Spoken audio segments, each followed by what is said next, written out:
We're going to start reading a short story called The Telltale Heart by Edgar Allan Poe, and each day I'm going to separate my Google Slides into just what you're doing that day.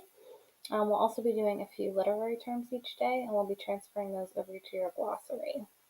So I have the directions for how to do that here, but I'll also walk through it. So you'll start with short stories. You'll go into your glossary, and short story for me is around slide 85. You can also use that navigation panel. So you can click between short story and simile and Control V paste it. And this time you can actually just delete the short story slide that was originally in your glossary. So you do that by clicking on the slide and then just hitting backspace and it will go away. Mine got a little bit funky, so I'm going to scooch that on down. We're also going to do mood. So you can click on it, Control C, find mood in here. You can use the navigation if you want to. Singing the alphabet in my head. So you'll click between mood and mystery, Control V paste. You want to keep the original. And you can delete mood, so you do that by clicking on mood and just hitting backspace. And we're also going to do that for summarize. So we'll Control C. And summarize is actually a verb. So that's going to be, if you go back to the very, very top,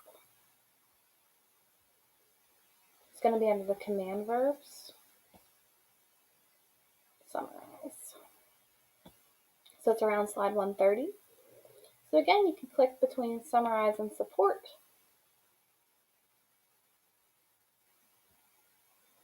Paste it.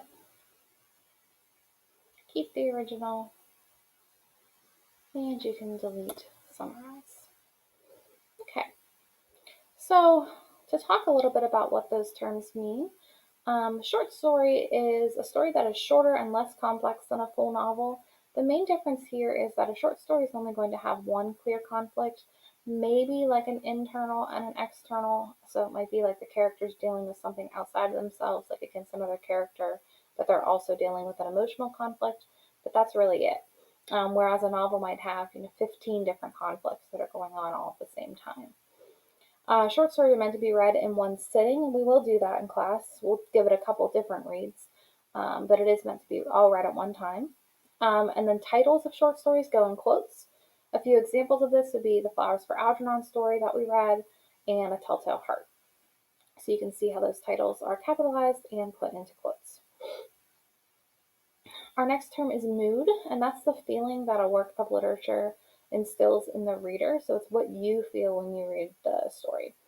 So any word that you can use to describe a person's mood, you can also use for a text mood. So you might say that a text is cheerful, or romantic, or calm, or peaceful. And those would be the types of feelings that you have when you're reading it. You always want to describe a mood with an adjective. So you wouldn't say that a story has a humor mood. You would say it has a humorous mood. And finally, we're going to be working on summarizing today and tomorrow. So when you summarize, you briefly retell the key points in your own words. So we're going to be working on summarizing paragraphs of Telltale Heart. So for that, you're just focusing on like what happened in this paragraph. What is the actions taking place here? If you're working on a story, like you're trying to summarize an entire story, you can use this format. So somebody wanted, but so then. So to give you an example of that, if I'm summarizing all of Moana, I might say Moana wanted her island to be safe, but Maui stole the heart of Te Fiti. So she left her island to restore the heart, then her island was safe. So that talks about the character, their desire, the conflict, their how they address the conflict, and then the resolution. After you filled those in your glossary, you can listen to the Telltale Heart right here. It's a kind of a spookier retelling than if I were to read it. It has like scary background music. You can follow along with this in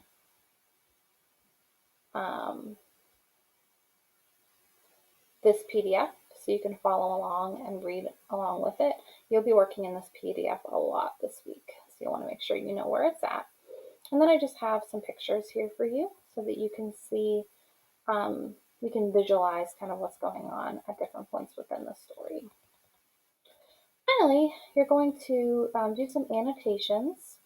So annotations are whenever you mark some notes on a text to show what you're thinking. Annotations are really useful for summarizing action, for noting main ideas, for writing your reaction. So if there's a part that you're like, I don't get this, or like, man, this is crazy, you can make notes there. This is when you record observations. So maybe you notice that a character says something that you think is foreshadowing, and you kind of mark that down. And if you're working for a particular prompt, this would be a good way to search for and mark evidence. So we'll be doing all of that throughout the this week as we work through Telltale Heart. So for today, you're going to go through the text in here, and using those Kami text boxes, you're going to make a brief note beside each paragraph about what is happening using your own words. So like paragraph 1, you could write, I'm not crazy and I'll prove it, because that's pretty much what the guy is trying to say. He's trying to prove that he's not crazy. He just has really, really sharp hearing and he can hear things from the underworld, which is a little bit suspicious. But you can just kind of mark down like what he's doing in each paragraph, and then that will help us as we try to go through it and find parts of the story. If you've marked it, it'll be easier for you to find it.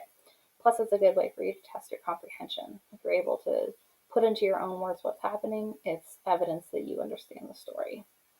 We'll pick up with Telltale Heart again tomorrow, but this is the first day activities. You're just kind of giving it a first read, and it's okay if you don't understand everything quite yet. We'll keep working on it.